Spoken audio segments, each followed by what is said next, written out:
네, 여러분 이어서 다음 주제 처분의 하자라는 개념 시작할 텐데요.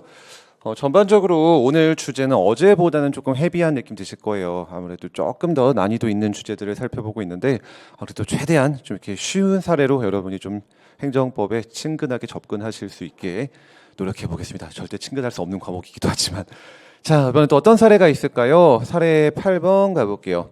이건 좀 쉬운 사례예요. 우리 어제 배우신 내용과 완전 연결되는 사례입니다. 자, 갑은 동창 모임을 하게 되었다. 차를 가지고 온 갑은 음주 후에 대리운전 기사 을을 호출해서 자신의 집까지 대리운전을 하도록 했대요. 그런데 운행 과정에서 갑과 을 간에 말다툼이 일어났고 을은 갑의 아파트 지하주차장 입구에다가 차량을 세워둔 채 그대로 가버렸다. 이게 쌈스럽지만 이게 왕왕 있는 일이에요. 제가 예전에 어디서 신문 기사에서 본 거를 살짝 각색해서 만든 사례입니다. 지하 주차장 입구에다가 그냥 차 버리고 대리운전 기사가 돌아가 버린 거죠. 자, 그래서 갑은 부득이 운전석에 탑승해 지하 주차장으로 내려가 차를 주차했는데 숨어서 이를 촬영한 대리운전 기사 을이 신고하는 바람에 경찰서장 A로부터 90일의 운전면허 정지 처분을 받았대요. 실제 있었던 사례예요. 약간은 각색한 거긴 하지만 좀 너무하죠. 자, 아무튼 이랬을 때 갑은 취소 소송에서 승소할 수 있을 것이냐? 그럼 어제 우리가 굉장히 비슷한 법리가 적용되는 법의 원칙 같은 걸 법리라고 해요. 사례를 배웠는데 힌트 하나 드려볼게요. 혹시 행정법의 일반 원칙 중에서 뭐 떠오르시는 거 없으신가요? 여러분이 생각하시는 게 아마 맞으실 것 같은데 결론 문제 생각해 볼게요. 음주운전 했죠? 근데 사유가 이건 진짜 좀 타당할 어느 정도 이릉 수긍할 만한 사유가 있긴 해요. 주차장 입구에 그냥 내버려둔 채 가버렸다. 다른 차량 통행에 심대한 지장, 장애를 가져올지도 모르고 교통사고 발생의 우려도 있을지도 몰라요. 근데 90일이나 운전면허 때렸다? 이거 너무 빡센 거 아니야 라는 느낌이 들죠. 바로 비례 원칙이 문제될 수 있는 사례. 저희 신문 기사 보자마자 그 생각했었거든요. 직업병인지 아무튼 그랬는데 바로 그런 거와 관련된 개념이 지금부터 배우실 처분의 하자와 관련된 개념입니다. 하자, 문자 그대로 처분의 하자가 존재한다 그 말이에요. 자, 출발해 볼게요. 자, 처분의 하자 일반론. 처분의 하자란 문자 그대로 처분이 잘못됐다. 법적인 표현으로 처분을 위법하게 만드는 사유들을 바로 처분의 하자라고 합니다. 하자 이꼴 위법 똑같은 말이라고 보시면 돼요.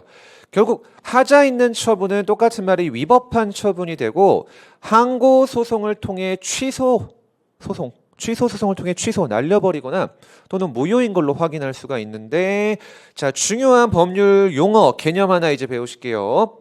무효랑 취소가 대체 뭐가 다르냐? 우리 일상 용어에서는 뭐 무효야, 뭐 취소야 이런 말을 법적인 안 배웠으니까 혼용해서 사용하는데 법적으로는 양자는 정말 천지차이입니다, 여러분. 쉬운 예를 한번 들어볼게요. 자, 이 상태에서 계약을 체결했습니다.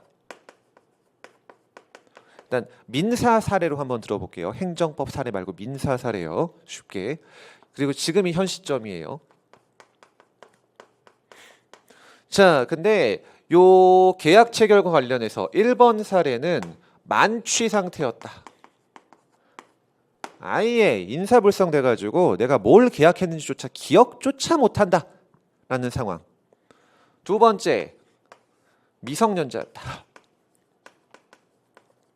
미성년자가 엄마 허락도 받지 않고 뭐 고가의 뭐 스마트폰을 사는 계약을 체결했다. 보통 미성년자가 가면 계약해주지도 않지만 그렇게 한번 가정을 해볼게요. 자, 그럼 첫 번째 1번의 경우에는 여러분 만취 상태, 여러분 다 아시는 표현일 거예요. 심신상실자라고 표현합니다. 개인적으로 이제 2022년인데 이 민법 개정할 때 이런 표현도 좀 바꿨으면 좋겠어요. 여기다 일본에서 건너온 표현인데 이것도 심신상실, 몸과 마음을 잃어버렸다. 좀 그렇잖아요. 그냥 좀 다른 적당한 표현 좀 만들어내면 좋겠는데 아무튼 심신상실자가 되고 이런 심신상실자가 체결한 계약은 무효가 됩니다. 그럼 무효라는 말은 대체 무엇이냐? 처음부터 당연히 아무런 효력이 발생하지 않는다는 뜻이에요. 지금 요 시점이죠. 그럼 요 때부터 계약이 효력이 없는 게 아니고 계약 체결한 이 처음부터 내가 이거 무효야 라고 막 적극적으로 주장하고 증명해야만 효력이 발생하지 않는 것이 아니라 당연히 효력이 발생하지 않는 거예요. 처음부터 당연히가 포인트입니다. 그리고 이 무효는 누구나 주장할 수 있어요. 어떤 이거 무효야라고 주장할 수 있는 사람이 한정되어 있는 것이 아니라 그냥 그 누구든지 와서 이 계약은 효력이 없었다, 무효인데 라고 주장할 수 있는 것이 무효라면은, 취소는 어떻게 되는 거냐면 여러분, 미성년자가 법정 대리인인 엄마 아빠의 동의 안 받고 체결한 계약은 정확히는 취소할 수 있는 계약이 됩니다. 취소할 수 있는 계약. 그 말인즉 당연 취소 이런 말은 존재하지도 않아요. 취소할 수 있는 계약이라는 말은 누군가 취소를 할 수 있다, 취소는 하냐 안 하냐부터가 문제되는 거예요. 따라서 현 시점 동안 엄빠나 미성년자가 아무런 액션을 취하지 않고 있다, 더 쉬운 말 취소 안 했다, 그럼 유효예요. 계약은 살아 숨쉬고 있는 겁니다. 취소 안 하면은. 근데 요 시점에 들어서 엄마한테 뽀록 나가지고 엄마가 핸드폰 가게 쳐들어가서 이 계약 무른다라고 말을 해버렸다. 그걸 취소권을 행사했다 그래요. 취소할 수 있는 권한을 행사한 거예요. 취소시켜버린 거죠.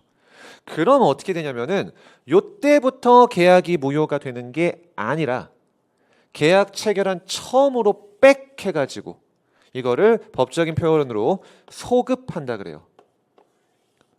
법적 효과의 발생을 과거의 어느 시점으로 빽 시켜버린 걸 여러분 앞으로 소급한다라고 표현할 겁니다. 그래서 소급해서 무효가 돼요. 결론적으로 취소하면은 처음부터 무효가 됐다. 무효가 됐다. 효력이 발생하지 않는 점에서는 무효나 취소나 아무런 차이가 없는 것처럼 느껴지실지 모릅니다. 그렇지만 천지 차이가 있어요. 취소는 취소권을 행사해야만, 더 쉬운 말 취소해야만 무효예요. 반대로 말하면 취소 안 하면 계속 유효하게 살아있는 거예요.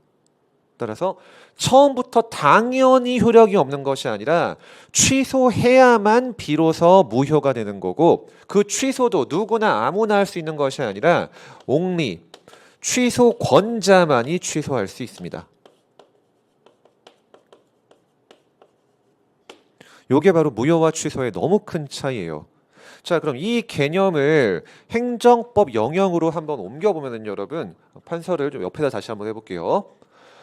어떠한 처분이 있었는데 그 처분이 무효인 경우가 있고 그 처분에 취소할 수 있는 하자가 있는 경우가 있더라. 취소 사유라고 표현할게요. 취소할 수 있다. 그럼 어떻게 다를까요? 처분이 무효인 경우에는 그 처분은 처음부터 아무런 효력을 발생하지 않습니다. 처분이 처음부터 없었던 거랑 똑같은 거예요. 반면에 처분에 취소 사유가 존재한다. 처분은 유효해요. 살아 숨쉬고 있는 겁니다. 언제까지요? 취소권자가 취소하기 전까지만. 취소해야만 비로소 무효가 되는 거예요. 그럼 취소는 대체 누가 시킬 수 있냐? 행정 처분을 한 처분청이 혼자 할 수도 있고, 우리 어제 여러분 항고소송의 종류 3가지 중에 가장 중요한 게 뭐였었죠? 우리가 어제 뭐의 소송 요건을 배웠죠? 취소 소송의 소송 요건을 배웠잖아요. 법원 가서 취소시키는 거예요. 판사님이 판결 때려줘가지고 취소 판결. 그래야만 비로소 처분이 있었던 처음으로 빽해서 소급해가지고 무효가 되는 효과가 발생하게 됩니다. 다시 이제 그럼 슬라이드를 통해 정리해 볼게요. 무효라는 말은 처음부터 효력이 발생하지 않고 당연히 효력이 발생하지 않고 누구든지 이 효력이 없다라고 할 수 있다. 반면에 취소는 취소 전까지는 살아있다. 유효다. 그럼 누가 취소할 수 있냐? 아무나가 아니라 오직 취소권을 갖는 자만 취소할 수 있다. 다만 취소권자가 취소를 해버리면은 처분시로 빽, 소급, 처분했을 당시로 빽해서 무효가 된다는 점에서는 무효랑 똑같아. 자, 그럼 국민 입장에서는 예를 들어 내가 이 처분을 받아들일 수가 없다. 어떤 게 더 유리할까요? 무효가 훨씬 편해요. 처음부터 그냥 당연히 무효인 거니까. 근데 무효인 경우가 많을까요, 여러분? 나라가 어떤 행정작용을 했는데 어제 이렇게 말씀드렸죠. 행정소송에서 이기기 쉽다 그랬나요? 없다 그랬나요? 정말 어려워요. 국가 공무원들이 바보도 아니고 그렇게 위법한 처분을, 하자 있는 처분을 막 하지 않는다 그랬죠. 정말 어지간해선 이기기 어려운 게 행정소송 즉 취소소송이기도 하고 더더욱은다나 처분이 무효로 되는 경우는 극히 드물어요. 자, 어떤 경우에 처분이 무효가 되냐? 진짜 더럽게 잘못한 처분인 경우에만. 이 하자가 너무나 크리티컬하게 잘못한 거고 누가 보더라도 이거는 잘못된 처분이네 할 정도 되어야만 처음부터 처분의 효력이 아예 발생하지 않는 휴지 조각인 처분이 되는 거예요. 무효는 휴지라고 생각하시면 돼요. 안 한 거랑 똑같다. 어떤 경우에 그걸 바로 중대 명백해야 된다라고 합니다. 중대하다. 너무 크리티컬하다. 명백하다. 대한민국 사람 붙잡고 아무나 붙잡고 물어봐도 이거 잘못했네라고 할 정도다. 그걸 바로 중대 명백하다라고 합니다. 이렇게 처분에 존재하는 하자가 중대 명백하면 무효가 되고 그 외의 모든 경우 아예 중대하지도 않고 명백하지도 않든지 중대하나 안 명백하든지 명백하나 안 중대하든지 이런 그 외의 모든 경우에는 단순히 취소 사유 있는 처분에 불과하게 됩니다. 그리고 대부분의 처분의 하자가 존재한다고 하더라도 그 하자는 단순 취소 사유에 불과해요. 자, 그럼 여기에서 출제 포인트는 무엇이냐? 크게 두 가지예요. 첫 번째, 케바케로 이제 다양한 판례들을 우리 본강의 때 공부하시게 될 텐데 이 사실관계에 대해서 우리 판례가 이거 위법하다라고 봤는지 아닌 건지. 즉, 요 사례에서 하자가 있냐 없냐 요거를 하나 외우셔야 되고요. 두 번째, 하자가 있으면은 이거 무효냐 취소냐 요거를 구분하시는 거. 결론적으로 또 수많은 판례를 본강의 때 이제 암기를 하셔야 되는데 오늘은 아주 기초적인 리딩 케이스 몇 개만 좀 살펴보도록 할게요. 자, 그럼 구체적인 위법 사유들 일단 큰 카테고리 어제 정리하셨어요. 주체, 절차, 형식, 내용. 어제 보신 내용이죠. 먼저 첫 번째 주체의 하자. 권한을 갖는 애가 권한의 범위에서 행위를 해야 된다라고 했습니다. 월권하면 안 된다라고 했죠. 따라서 권한 없는 행정청이 처분을 했단지 내가 가진 권한의 범위를 벗어나서 처분을 하면은 원칙적으로 처분은 위법하게 되고 이런 무권한자의 처분에 대해서는 예외가 존재하지만 우리 판례는 일반적으로 무효인 처분으로 봐요. 너무 크리티컬하고 명백하게 잘못했다 그 말이에요. 가장 대표적인 판례 사안 중에 하나예요. 음주운전을 단속하는 경찰관, 그러니까 교통경찰이에요. 실무자. 경찰관이 처분권자, 즉 처분을 할 수 있는 행정청인 경찰서장이 아니라 자기 명의로 처분서 작성해버렸다. 여러분 아까 우리 처분의 개념 배울 때 1번이 뭐였죠? 행정청이 해야 된다였었죠. 그럼 운전면허 정지 취소 처분을 할 권한은 원래 경찰청장한테 있는데 경찰청장이 경찰서장한테 다 위임을 합니다. 결론적으로 경찰서장 이름으로 나가야 돼요. 경찰서장만 돼도 엄청나게 높은 지위예요. 총경보다 높으니까 총경부터 시작하는 거군요. 엄청 높아요. 자, 근데 단속 경찰관이 서장님 이름이 아니라 자기 명의로 운전면허 처분을 내버렸다. 권한이 없잖아요. 행정청이 행하지 않은 처분이 돼가지고 그런 처분은 무효인 거예요. 뭐 대표적인 예로 여러분이 내년에 이제 임용되셔서 근무하시는데 뭐 지방직이라고 해볼게요. 구청장님 명의로 처분을 안 내고 내 이름 갖고 처분해버렸다. 어떻게 될까요? 무효인 거예요. 권한 없는 자의 처분이 되는 겁니다. 이해되시죠? 이렇게 하시면 돼요. 두 번째, 절차의 하자. 이것도 다 배우신 부분이죠.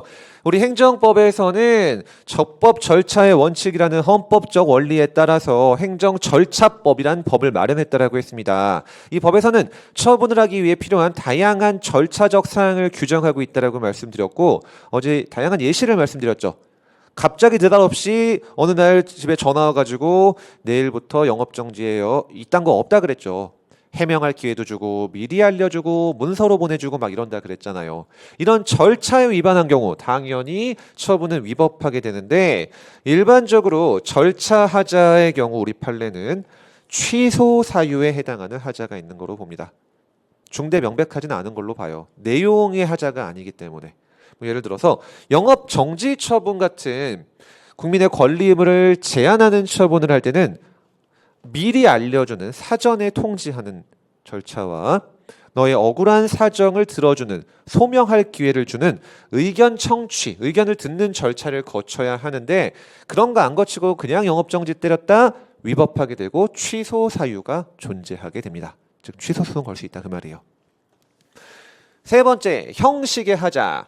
처분은 원칙적으로 문서로 해야 된다 그랬죠. 근데 말로 해버렸다, 구두로 해버렸다. 원칙적으로 그러한 처분은 위법하게 되고 위법 사유도 우리 판례는 빡세게 봐서 무효인 걸로 봐요. 다 판례 사안 한번 가볼게요. 제외 공관장 말이 어렵죠? 대사관이에요. 대사관. 정확히는 주미대사관이었습니다. 주미대사관이 비자 발급을 신청한 A 유승준이에요. 유승준이 아니라 그 아버지에게 전화로 유승준에 대한 비자 발급이 거부됐습니다라고 통지했다. 전화로 본인도 아니고 아버지한테 말했다. 뭘까요? 문서주의에 위반됐죠. 따라서 이런 비자 발급 거부 처분은 무효가 됐습니다. 본인한테 직접 문서로 날렸어야 되는데 그렇지 않았던 거예요. 다음 마지막 내용의 하자 있었죠. 처분은 그것이 법령의 근거가 있어야 된다. 법률 유보 원칙 때문에. 그리고 처분의 내용이 법에 위반돼서는 안 됩니다. 법률 우위의 원칙 때문에. 그리고 어제 우리 배우셨죠? 행정법의 일반 원칙에 위반되어서도 안 되더라. 가장 대표적인 예로 우리가 어제 비례 원칙이란 걸 배우셨습니다. 너무 빡세면 안 된다 였었죠. 자, 비례 원칙에 대해서 자세히 써놨는데 이건 뭐 그렇게 어려운 내용이 아니고 중요한 것도 아니니까요. 가장 쉽게만 설명드려볼게요. 비례 원칙 저울질 해봐라 그 말이에요. 그 처분을 통해 달성하려는 공익과 그 처분으로 인해 제한당하게 되는 침해당하는 그 처분 상대방의 이익, 사익이라고 할게요.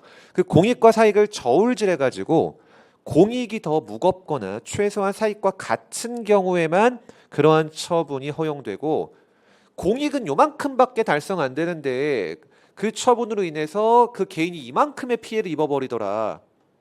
저울이 무너져 버렸죠. 개인에 있는 피해가 너무 커요. 이러한 처분은 비례 원칙에 위반되어서 위법하게 되는 거예요. 비례 원칙을 크게 보통 세 가지로 이제 세부 원칙으로 구분하는데 마지막 게 제일 중요한 거예요. 처분으로 인해 달성되는 공익이 그로 인해 침해되는 사익보다 커야 된다. 그래서 협의의 비례성 또는 균형성이라고 표현합니다. 그래서 어쨌든 저울질 잘 해야 된다.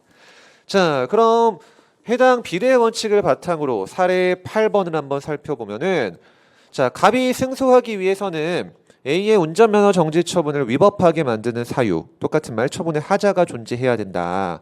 자, 그럼 주체 하자. 자, 경찰서장 A가 운전면허 정지 처분했거든요. 경찰서장은 행정청입니다. 그래서 권한 있는 자의 처분이어서 이 하자는 주체 하자는 인정되지 않아요. 다음 절차. 뭐 행정청이 행정절차법에 따라서 절차를 거쳤으면 문제가 없는 거고 처분이 서면으로 행해졌어도 문제가 없어요. 다만 이 음주운전은 비례 원칙에 위반돼서 위법할 여지가 있더라.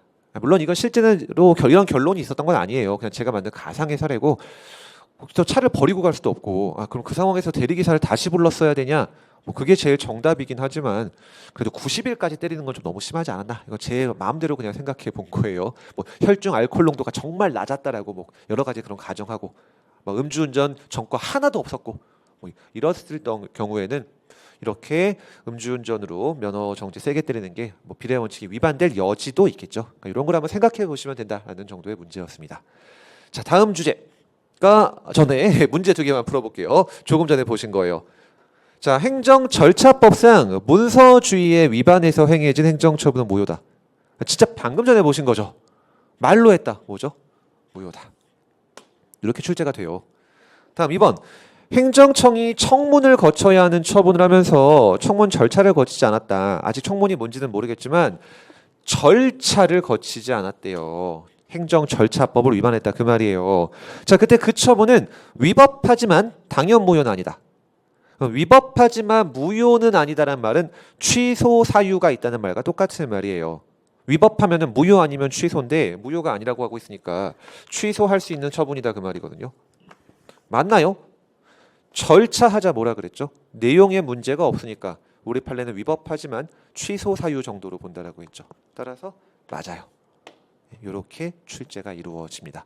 지금 단계에선 여러분 맞고 틀리고 솔직히 아무런 의미가 없는 거고 여러분이 비록 지금 입문 강의를 사례를 통해서 배우시는 거지만 내가 배우는 개념들이 실제로 이렇게 출제가 되는구나. 아주 기초적인 그냥 출제의 방향 정도 한번 체크하시라고 이렇게 지금 기출을 보고 있는 거예요. 그럼 다음 주제 6번 판결의 효력 가보도록 할 거고요. 여기는 좀 어려운 개념이어서 원래 인문 강의에 넣을지 말지 좀 고민을 많이 했었는데 가장 중요한 행정소송법에서 가장 중요하게 다루어지는 내용 중에 하나이기 때문에 좀 주제를 가져와 봤고요. 특히 여기 페이지부터는 제 두 번째 자료 있죠. 뭔가 막 소장처럼 생긴 거. 두 번째 자료를 옆에 같이 펼쳐 놓으신 채로 보시는 게 공부하시면 더 효율적으로 공부하실 거예요. 제가 강의 중간중간에 많이 참조할 거거든요. 그래서 우리 메인 교재로는 교재 15페이지를 펼쳐 주시면 되고요. 그 다음 서브 자료 소장이라고 써져 있는 자료를 옆에 같이 펼쳐 놓으시고 강의를 수강하시면 되겠습니다. 자, 그럼 출발해 보도록 할게요. 판결 효력이란 대체 무엇인지. 자, 가볼게요. 사례 9번.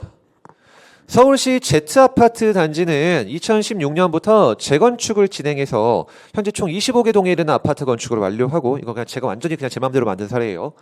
3,000세대에 이르는 가구에게 분양 절차까지 다 완료해서 2021년 6월부터 입주가 진행될 예정이래요. 자, 근데 재건축 절차 중 뭔지 모르셔도 됩니다. 초기 단계인 그 조합을 설립하는 과정에서부터 조합원 동의서가 일부 위조된 것이 이제야 확인됐대요. 즉 아파트 주민들 중 일부가 난 동의한 적이 없는데 내 이름으로 동의서가 들어가 있다라고 지금 뭔가 불만을 제기하기 시작한 겁니다. 자, 그래서 Z아파트 소유자였던 A는 이를 이유로 조합 설립 인가 처분에 대한 취소 소송을 제기하고자 해요. 자, A는 승소할 수 있을 것인가? 제소 기간은 고려하지 말아라. 자, 이 사례와 정말로 비슷하게 적용될 수 있는 사례가 여러분 아마 이 사례는 다 아실 거라고 생각해요. 최근에 발생했었죠. 바로 왕릉 아파트 사례. 혹시 아시나요, 여러분? 신문 기사 조금 자세히 보셨으면 아실지 모르겠는데 인천 쪽이었던 것 같아요. 검단 신도시 쪽이었던 걸로 기억을 하는데 신축 아파트를 열심히 지었는데 그 아파트로부터 얼마 안 떨어진 곳에 무슨 그 유적지라고 문화재인 왕릉이 존재했던 거죠. 그래서 저도 사진을 한번 봤는데 왕릉 정면에서 딱 보니까 왕릉이 이렇게 있으면은 뒤에 이렇게 산들이 있고요. 여기 이렇게 신축 아파트가 고층 아파트죠. 탁 서 있습니다. 여기 왕릉뷰예요. 왕릉뷰. 그래가지고 문화재 경관이 훼손되는 문제가 나타나 버렸는데 이게 언제 발견됐냐면은 진짜 이만큼까지 지은 상태에서 발견된 거예요. 어떻게 보면 이게 좀 문화재청 공무원들이든지 아니면 이 건축사든지 어쨌든 뭐 과정에서 뭔가 누락했던 잘못이 있긴 했었죠. 근데 문화재법에 따르면은 이러한 문화재로부터 일정 거리 안에서는 이렇게 경관을 훼손하는 건축물을 지으면 안 된다라고 해요. 이제 왕릉 뷰가 돼버렸잖아요. 아파트 뷰가 됐잖아요. 이제 왕릉이 보는 게 아니라. 자, 그래서 요거 철거해야 되냐 말아야 되냐 문제가 진짜 많이 됐습니다. 그리고 그 결론은 이제 거의 난상화긴 해요. 요 기사가 올 초인가 작년 연말부터 문제가 됐던 건데 아마 뉴스 보셨던 분들은 결과도 아실 것 같기도 해요. 어떻게 될까요? 이거 어느 상황이냐면 이미 분양 다 끝났고요. 입주 앞 코앞에 둔 상황이에요. 이미 입주 절차 곧 시작했던 걸로 알고 있어요. 하거나. 근데 왕릉뷰 헐어야 될까요? 말아야 될까요? 문화재법을 분명히 위반했거든요. 이런 건축물 나갔으면 안 되는 거예요. 건축허가 잘못된 거예요. 근데 이거 헐면 어떻게 될까요? 여기 분양받은 사람들 다 길바닥 나가게 생긴 거거든요. 요거랑 똑같은 사례죠. 재개발 재건축 절차 다 맞춰가지고 이제 끝났어요. 3,000세대 사람으로 따지면은 3인 가족만 해도 10,000명이에요. 대충 10,000명이지. 야 이사 가야지 하고 있는데 이 재개발 절차가 중간에 뭔가 동의서가 위조되는 하자가 존재했고 다 날아가게 생겼다. 여러분이 행정법원의 판사님이시다. 어떻게 해야 될까요? 그게 바로 판결의 효력과 관련해서 우리가 처음 배우실 내용이에요. 자, 일단 넘어가도록 하고요. 이런 사례가 있더라. 왕릉뷰 사례. 자, 사례 10이 좀 많이 어려운 건데 일단 가볼게요. 유흥업소 점주 갑은 미성년자 을을 고용해가지고 유흥 접객원으로 근무하겠다 라는 이유로 구청장 Y로부터 영업허가 취소 처분을 통지받았대요. 진짜 잘못한 거죠. 미성년자 을을 술집에 고용했다 그 말이에요. 자, 근데 Y의 그 영업허가 취소 처분에 대해 갑이 취소 소송을 걸려고 합니다. 이런 상황이 있다. 자, 근데 다양한 사례들이 존재하죠. 먼저 1번. 갑이 취소 소송에서 이겼다라고 해볼게요. 자, 그때 영업허가 취소 처분 이후 판결이 확정되기 전까지 갑이 그냥 무대뽀로 계속 영업을 했다라고 해볼게요. 영업허가 취소됐는데도. 무허가 영업에 해당하냐? 올해 시험에도 출제된 내용이에요. 국가직이었는지 지방직이었는지가 갑자기 기억은 안 나는데 두 가지 시험 중에 하나 출제된 내용과 똑같은 사례입니다. 상황 이해되시나요? 자, 지금 영업허가 취소돼 버렸어요. 근데 받아들이지 못하고 그냥 취소 소송 걸어버린 거죠. 집행정지 안 받았다는 전제하에 그냥 과감하게 계속 영업한 거예요. 근데 결과적으로 내가 이겼다. 그러면은 취소 판결 날 때까지 내가 한 영업은 유허가냐 무허가냐가 문제가 되는 겁니다. 두 번째, 갑이 취소 소송에서 졌다. 그럼 갑은 영업허가 취소 처분에 대해서 다시 무효 확인의 소를 제기할 수 있겠느냐? 항고 소송은 세 가지가 있었죠. 오늘 또 보셨죠? 취소 소송이랑 무효 확인 소송이 있었습니다. 아직 모를 부작위 위법 확인 소송이라는 거 빼버리고요. 자, 취소 소송에서 졌대요. 그럼 다시 걸어야지 무효 확인 소송 걸 수 있겠느냐? 헷갈리죠. 다음 세 번째, 법원이 갑이 미성년자 을을 고용해서 접객하도록 한 사실이 인정되지 않는다. 쉬운 말로 바꿔볼게요. 미성년자 고용한 적 없다. 증거 없음. 이라고 해서 영업허가를 취소하는 처분을 날려버렸대요. 자, 그때 구청장 Y가 갑에 대해서 야, 너 미성년자 고용했잖아 라고 하면서 너는 영업 취소가 아니라 영업 정지를 할 수 있겠느냐. 참고로 여러분, 이 판결의 효력 파트가 최근에 국가직에서 사례로 많이 만들어지고 있습니다. 요즘 문제가 어려워지면서 이 판결의 효력 파트가 고난도 쟁점이거든요. 최근에 많이 나오고 있어요. 사례 자체는 무슨 말인지 이해가 되시나요? 제가 쉽게 다시 한번 말해볼까요? 법원이 이런 거예요. 야, 너 미성년자 고용한 적 없는데? 근데 왜 영업허가 취소시켰냐? 잘못했네. 영업허가 취소하지 마. 라고 했는데 구청장이 다시 야, 너 고용했잖아. 그렇지만 영업허가 취소는 내가 좀 아닌 것 같으니까 영업허가 정지로 하자. 할 수 있는지. 이렇게 해요. 10-4번. 법원이 똑같은 판결했습니다. 고용한 적 없다. 그럼 다시 구청장 Y가 오케이 콜. 너 고용은 안 했네. 근데 너 미성년자한테 술 팔았잖아. 너 미성년자한테 술 판 적 있어.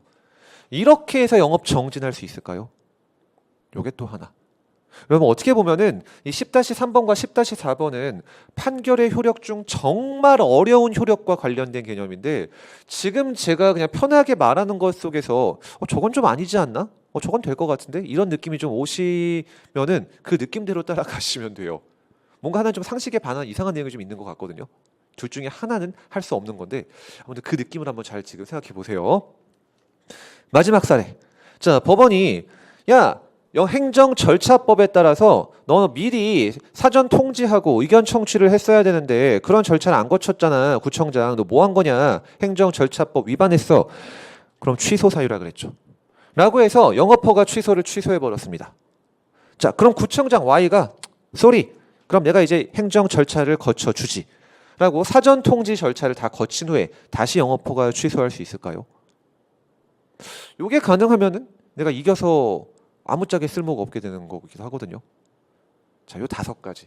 하나가 다 선지이고 다 너무나 중요한 판결의 효력과 관련된 부분인데 이 부분을 다시 말씀드리지만 여러분 행정법을 처음 공부하지 않는 이미 어느 정도 공부하신 분들도 어려워하는 굉장히 까다로운 쟁점과 관련된 부분이에요. 그래서 좀 어떻게 보면은 인문 강의에 집어넣는 게 약간은 무리인가 싶기도 하지만 그래도 오히려 이 인문 강의 때 제일 시간 여유를 가지고 설명드릴 수 있는 부분이기도 하기 때문에 편하게 한번 들어보시길 바랄게요. 출발해 보겠습니다. 자, 먼저 개념 취소 소송의 판결. 네, 문자 그대로 법원이 결론 내리는 게 판결이에요. 법원이 소송 절차를 통해 내리는 법적인 어떤 쟁송에 대한 결정입니다. 이 판결은 크게 두 부분으로 나눠져요. 판결의 결론인 주문과 판결의 이유인 판결 이유 부분으로 구성이 됩니다. 그럼 자료 2번을 한번 가보시면요. 자, 자료 2번 있죠. 그 소장을 먼저 한번 가볼게요. 자, 1페이지 제목 소장이라고 써 있죠. 이게 문자 그대로 취소 소송을 제기하는 소장이에요. 그래서 원피고가 써 있네요. 원고, 점주, 갑, 피고, 동작, 구청장. 소송의 제목이 있죠. 영업허가 취소 처분을 취소해 달라. 그리고 소장은 2가지로 구성이 됩니다. 가운데 굵은 글씨로 있는 청구 취지와 청구 원인으로 구성이 돼요. 청구 취지는 뭐냐? 참고로 여러분 이 소장 같은 거는 여러분이 전혀 외우실 필요는 없기는 해요. 당연히 시험에서 물어보지 않기 때문에. 근데 이 소장 그리고 뒤에서 보실 판결문이 어떻게 생겼는지를 여러분이 이해하시면은 이 판결의 효력을 이해하는데 정말 편해지십니다. 이 자료는 여러분 여러 번 활용하도록 하세요. 진짜 별 내용 안 적혀 있는 자료인데 이것만 보셔도 이 판결의 효력을 이해하시는데 훨씬 도움이 되실 거예요. 자, 청구 취지 다시. 청구 취지는 판사님 이렇게 판결 좀 내려주세요라고 하는 거예요. 즉 판사님 요 판결 때려줘. 그게 바로 청구 취지입니다. 읽어볼게요.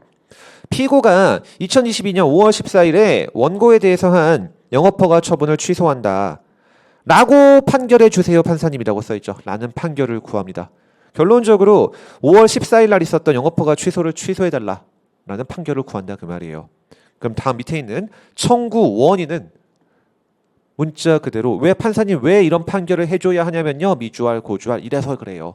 처분이 위법하다라는 걸 주장하는 여러 가지 근거가 들어가야 돼요. 왜 이 영업허가 취소 처분을 취소해야 되는지.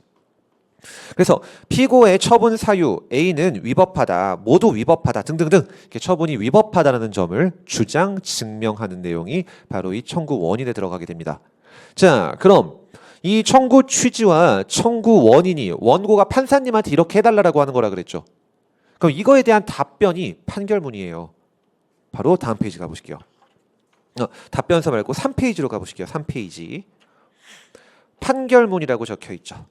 사건이 뭐였다? 원고 피고 누구고 변론 종결 재판이 끝났다 그 말이에요. 10월 28일 날. 그 다음에 재판 끝난 날 바로 판결이 선고되지 않고 판사님들이 최종적으로 검토하시고 판결문도 쓰셔야 되거든요.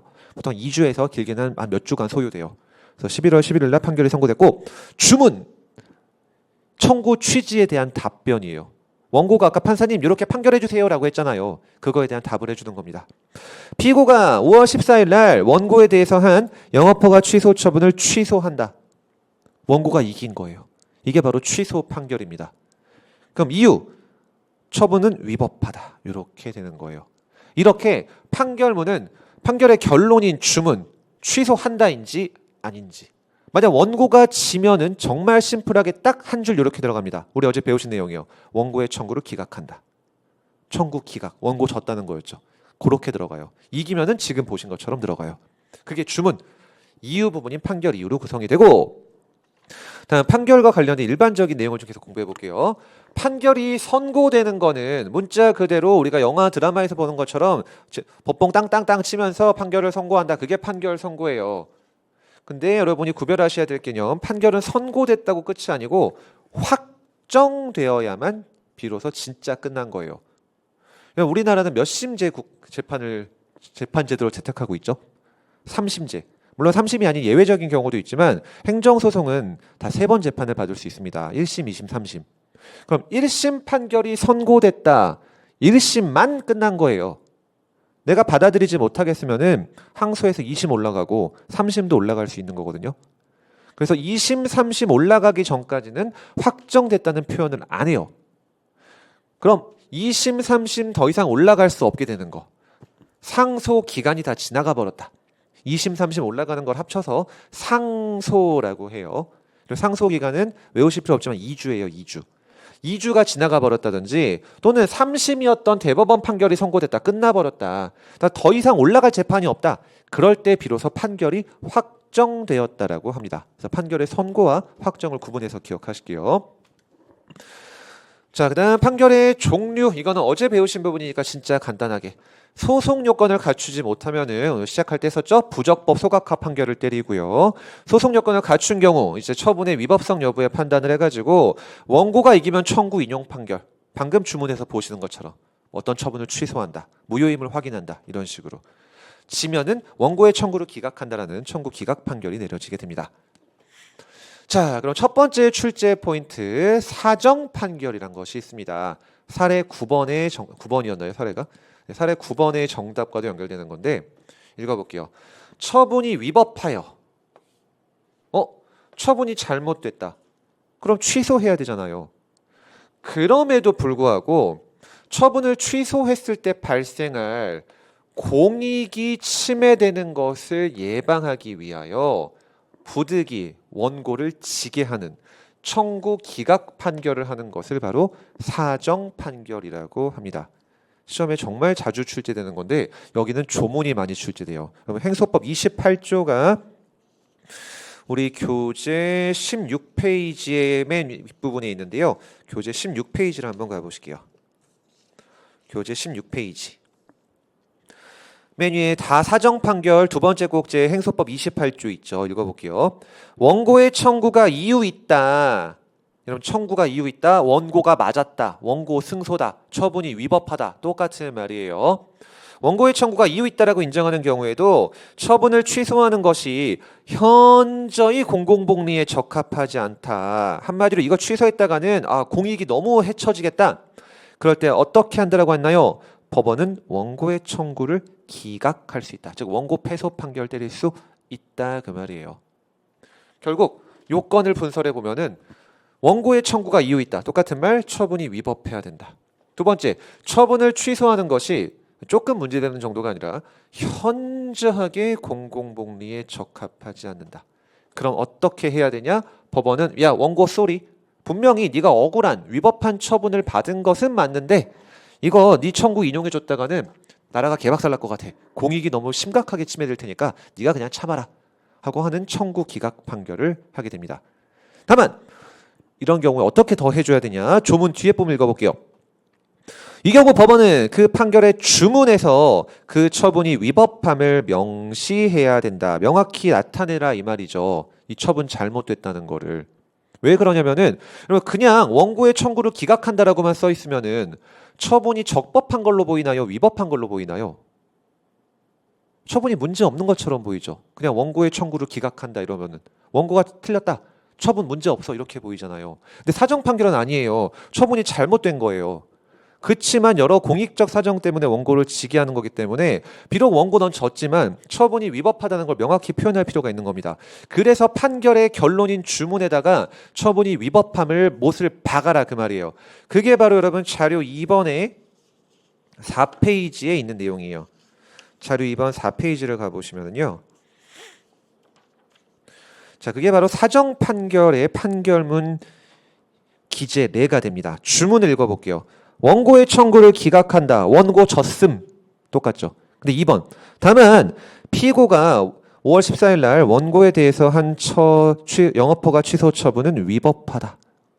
이게 바로 사정 판결이에요. 그리고 3호. 소송 비용. 소송할 때는 돈 들겠죠. 그 비용은 원칙적으로 우리나라에서는 패소 당사자가 부담하도록 하고 있습니다. 진놈이 돈 내라 그 말이에요. 그걸 따르면은 사정 판결의 경우에 원고가 졌으니까 원래 원고가 돈 내야 돼요. 근데 원고는 이겼지만 진 거죠. 일종의 젖잘싸인 거예요. 따라서 비용도 피고 행정청 네가 내라. 네가 잘못한 거니까. 따라서 소송 비용은 피고가 부담하도록 하고 있습니다. 요 하나하나가 다 선지예요, 여러분. 자, 이런 사정 판결의 개념을 배우셨고요.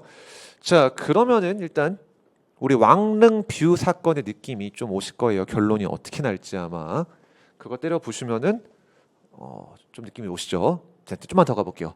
다음 판결의 효력, 형성력 두 가지 개념을 배우시겠습니다. 취소 판결이 이루어진 경우에 정확히는 취소 판결의 효력이에요. 처분을 취소하는 판결이 있게 되면은 두 가지 효력이 발생해요. 하나는 형성효, 하나는 소급효. 형성이라는 말은 여러분 법에서 앞으로 형성이라는 말을 쓰면은 새로운 법률 관계를 만든다.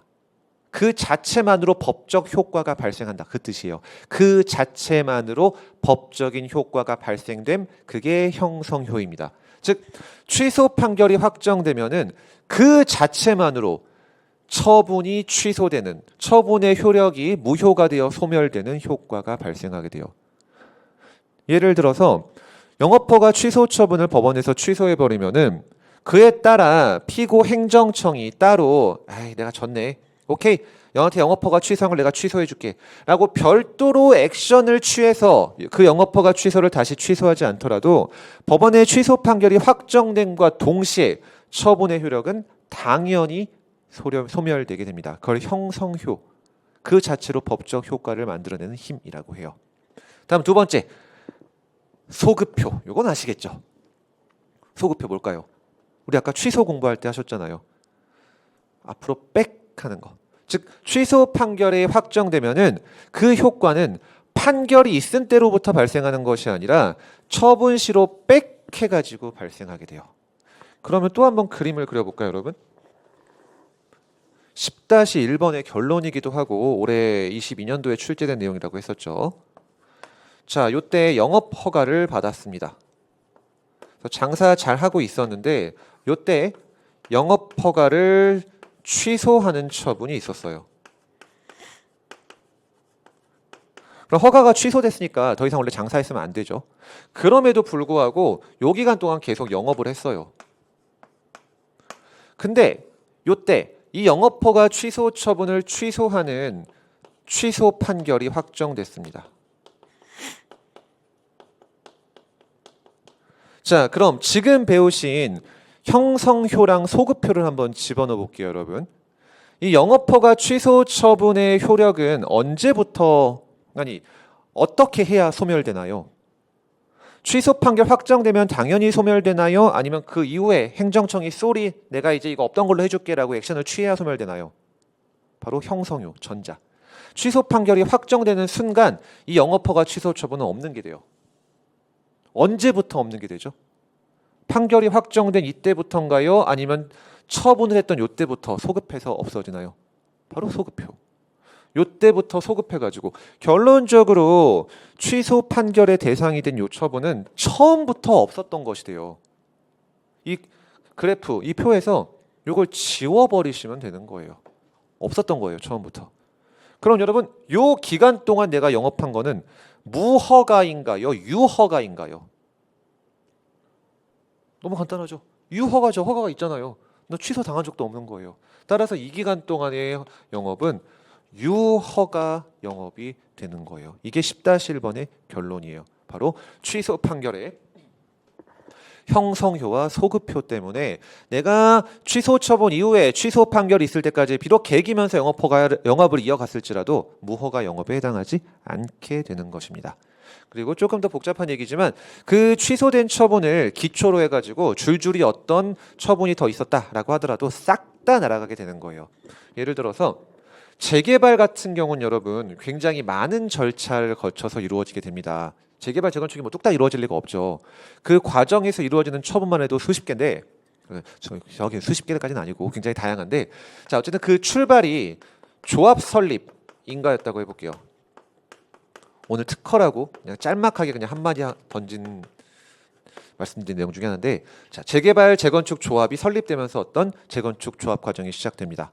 그리고 본 강의 때 다 배우겠지만 사업 시행 계획인가 관리 처분 계획인가 그 외 이전 고시 등등등 다양한 어떤 절차를 통해 가지고 이제 재개발 재건축 조합이 진행돼요. 다 하나가 다 처분이에요. 이렇게 처분이 쭉 있었는데 이제 다 끝나 가지고 이때 입주하면 된다. 입주 예정이다. 근데 요때 이 조합 설립 인가가 취소된다. 조합 자체가 처음부터 존재하지 않게 돼요. 그리고 그 뒤에 있던 뒤에 행해진 재개발 재건축 사업을 진행하기 위한 다양한 절차들도 시작이 날아갔기 때문에 모두들 줄줄이 다 날아가게 됩니다. 싹 다 날아가요. 한마디로 건물 때려 부셔야 되는 상황이 되는 거예요. 재개발 재건축 절차가 처음부터 다 잘못된 게 되는 거니까. 이게 바로 형성효 소급효예요. 그럼 10-1의 결론이 9번이었네요. 9번의 결론이 어떻게 될까요? 못 부순다 그 말이에요. 사정 판결. 비록 처분은 위법했지만 이제 와서 이거 다 때려 부시기에는 못 하겠다. 그래서 왕릉뷰 아파트 예정대로 지금 입주가 진행되고 있다라고 말씀을 드렸죠. 소송으로 가지도 않았지만 갔다고 하더라도 일반적인 법조계의 평가는 사정 판결 날 확률이 높다였어요. 이거 이제 와서 돌리기엔 너무 늦어버렸으니까. 왜? 그 입주 예정자들 너무 난리가 나고 재산적으로도 정말 뭐 천문학적인 금액이 이제 문제가 될 거거든요. 분양비 다 토해내야 되고 뭐 은행 대출 받은 거 등등등등등 말로 표현할 수 없을 정도로 복잡한 법률 관계가 형성되기 때문에 소송 간다 하더라도 취소 판결은 안 나왔을 거예요. 똑같은 사례죠. 자, 재건축은 아직 뭔지 모르겠지만 크게 우리 수험적으로 문제되는 거는 세 단계로 구분되어서 진행이 되더라. 아직 전혀 모르셔도 돼요. 근데 첫 단계인 조합 설립 과정에서부터 주민 동의서가 위조되거나 할 경우에는 조합 설립을 인가하는 이 특허 처분 자체가 문제가 된다. 그래서 만약에 근데 이 조합 설립 인가 처분에 대해 취소 판결이 확정돼 버리면은 소급표 형성료에 따라서 뒤에 있었던 모든 처분이 다 날아가게 되고 결론적으로 재건축 사업 자체가 다 날아가게 됩니다. 근데 이렇게 되면은 재건축 사업을 위해 굉장히 시간 비용도 많이 들어가고 뭐 이미 3천 세대가 등등등 분양받고 현저히 공공복리에 적합하지 않게 될 사정이 너무나 크기 때문에 결론 법원은 사정 판결을 하게 될 거예요. 사정 판결의 개념을 우리가 사례로 살펴보셨고요. 다음 10-1의 결론 이미 나왔죠. 갑이 승소해서 유흥주점 업주 갑 사례요. 미성년자 고용했다, 접객원으로 일시켰다라고 해서 이제 영업허가 취소당한 그 사례에 취소 판결이 확정되면은 판결의 소급표에 따라서 영업허가 취소 처분은 처음부터 즉 처분 시부터 없었던 게 됩니다. 따라서 갑의 영업허가는 한 번도 취소된 적이 없는 결과가 되는 거고 결론적으로 계속해서 영업을 이어나갔다 하더라도 갑의 영업은 무허가가 아니고 유허가가 되는 거예요. 이해되시죠? 이게 바로 소급표 형성효와 관련된 내용 올해도 출제된 사례입니다. 아이고 바로 나오네요. 올해 국가직이었네요. 2번 먼저 가볼까요? 이렇게 출제돼요. 영업허가 취소 처분이 나중에 행정쟁송 절차에 의해서 취소됐다 라고 하더라도 그 영업허가 취소 처분이 있은 이후의 영업 폐기는 무허가 영업이다. 방금 보셨죠? 결론 X인 거예요. 유허가라 그랬잖아요. 이렇게 출제돼요, 여러분. 올해 국가직 문제. 그다음 작년 지방직 문제. 사정 판결은 본안 심리에 보니까 원고의 청구가 이유 있다. 원고 승, 처분 위법 똑같은 말이었죠. 그럼에도 불구하고 처분을 취소하는 것이 현저히 공공복리에 적합하지 않다라고 인정할 때 원고 청구를 기각하는 판결을 말한다. 맞죠? 조금 전까지 공부하신 사정 판결의 개념이잖아요. 이렇게 실제로 최신에도 출제가 되고 있는 내용들입니다, 여러분. 다음 오늘의 가장 빡센 부분인 판결의 효력 뒷부분 파트를 계속 해볼게요. 저도 이게 민사소송법 로스쿨에서 공부할 때 정말 제일 돌아가는 줄 알았던 어려운 부분 중에 하나가 바로 이 기판력이라는 부분인데 일단 시간도 좀 많이 흘렀고 입문 강의인 거 감안해서 최대한 심플하게 한번 설명을 드려볼게요. 자, 소송에서 심판의 대상이 되는 즉 재판의 대상이 되는 것을 소송물이라고 합니다. 물건 물자예요. 소송의 대상이 되는 물, 그래서 소송물. 그럼 취소 소송에서 재판의 대상은 뭐냐? 처분이 위법한지 아니면 적법한지. 그걸 처분의 위법성 일반이라고 표현해요. 결국 취소 소송에서 뭘 판단하는 거냐면은 이 처분이 위법하냐 아니면 적법하냐 요거를 판단하는 겁니다. 자, 그럼 대체 기판력이란 개념이 참 어려운데요. 사례를 먼저 볼게요. 개념 먼저 보면 이해가 안 돼요. 자, 취소 소송을 걸었는데 A 처분이 위법하다는 판단이 확정되었대요. 원고가 이겼다 이 말이죠. 그럼 반대로 말하면은 또 소송을 걸어가지고 A 처분이 적법하다라고 주장할 수도 없고 법원도 그렇게 판단할 수도 없다 그 말이에요. 더 쉬운 예를 들어볼게요. 자, 제가 영업정지를 받았어요. 억울해가지고 1심 법원에다가 재판을 제기했는데 졌습니다. 청구 기각. 그럼 기각됐다는 말은 처분이 위법하다고 본 건가요? 적법하다고 본 건가요? 적법하니까 내가 졌겠죠. 처분에 문제가 없었으니까. 적법하다고 된 거예요. 그 다음 내가 억울해가지고 2심 걸었는데 또 졌어요. 억울해가지고 3심 대법원까지 가는데 또 졌어요. 내가 근데 도저히 못 찾겠다. 이거 대법원이 잘못됐다. 내가 다시 한번 가본다. 또 1심 겁니다. 그러면서 이 처분이 위법하다라고 내가 주장하거나 또는 1심 판사님이 다시 보니까 잠깐만 이거 대법원이 틀린 것 같네. 이 처분이 위법한데? 라고 할 수 있겠느냐의 문제가 지금부터 공부하실 기판력이란 것과 관련된 내용이에요. 그러니까 또 어렵게 생각하지 마세요. 이거 가능할까요? 불가능할까요? 정말 쉽게 생각해 보세요. 법 모르셔도 돼요. 내가 1, 2, 3심 다 거쳤는데 졌다. 다시 1심 걸어서 이긴다. 우리나라에서 가능할까요? 이게 가능해 버리면 여러분 대한민국은 몇 심제 국가가 될까요? 무제한심급 국가가 됩니다. 대법원이 무슨 의미가 있어요? 다시 1심 걸어서 또 이길 수 있으면 재판이 안 끝나죠. 한마디로 만약에 이거가 허용돼 버리면은 재판은 무제한적으로 이루어지게 되고 3심제를 통해서 어떠한 법적 분쟁을 딱 3번 정도만 기회 주고 끝내버려서 결론적으로 법적 안정성을 지키려고 하는 법의 취지 자체가 완전히 다 날아가게 돼버립니다. 그럼 왜 재판은 무제한적으로 못 받고 3심제로만 받게 될까요? 재판을 한 1000번 받을 수 있다고 해볼게요. 일평생 동안 재판하다 끝날걸요? 누가 계속 시비 걸면은? 안 끝나요. 보통 대법원까지 가도 길면은 진짜 10년 정도 걸릴 수가 있는데 대법원 간 다음 또 1심 갈 수 있다. 어느 법원 갔더니 또 결론이 달리 나와 버리더라. 야, 우리 끝장 보자. 한번 죽을 때까지 가보자. 근데 진짜 죽을 때까지 갈 수가 있게 되는 거예요. 법적 질서가 너무 혼란됩니다. 그리고 진짜 한 재판 1000번 받았더니 결론이 바뀐다. 그럼 1000번 하겠죠. 이렇게 법적인 질서가 혼란스러운 걸 막기 위해서 똑같은 말, 법적 안정성을 지키기 위해서 일단 판결이 확정되고 나면은 다시는 그거를 엎어버릴 수 없게 해요. 이렇게 3심까지 가서 확정이 됐다. 그럼 설령 네가 1심에서 다시 재판 걸었다고 하더라도 무조건 결론은 100% 하나밖에 안 납니다. 너 패소. 이미 끝났거든. 그렇게 만드는 힘. 한 번 확정되면은 그 확정된 재판의 내용과 다른 주장을 원피고가 할 수 없고 법원의 판사로서도 다른 판단을 할 수 없게 하는 힘. 그걸 바로 기판력이라고 불러요. 이 민사소송법에서도 그 행정소송법에는 별도로 기판력의 내용이 없어요. 조문이. 다 민사소송법에서 그대로 가져오고 있는 건데 민소법에서도 정말 어려운 개념 중에 하나가 기판력이라는 개념이거든요. 정말 쉽게 접근하세요. 재판 다 끝났다. 또 재판 걸어서 무죄, 앵무새가 될 수 없다. 안 받아준다. 죽어도 그 재판은 뒤집어질 수 없다. 그런 힘을 기판력이라고 합니다. 교과서적으로는 이렇게 정리돼요. 소송물, 즉 처분이 위법한지에 대한 법원의 판단이 확정돼 버렸다.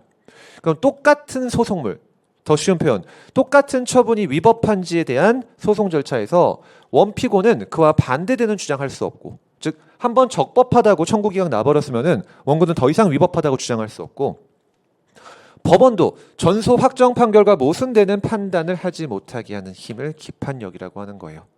이해가 되시나요? 이렇게 함으로써 소위 이런 표현 들어보신 적 있을지 모르겠어요. 일사부재리의 원칙.